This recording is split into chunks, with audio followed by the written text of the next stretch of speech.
So तुम्ही पटुपावडे fabrics कोणताही age ग्रुपला घेतल्यावर कसं स्टिच करायचं मी तुम्हाला आयडिया सांगते.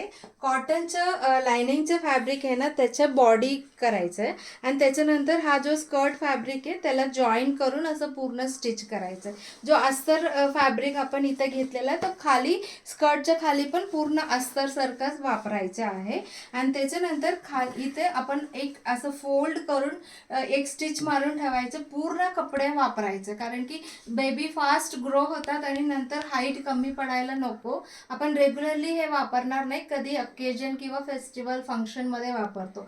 सो तेव्हा तो बेबीचा हाईट वाढला असेल तर त्याचं स्टिचिंग काढून हाईट पण वाढवू शकतो.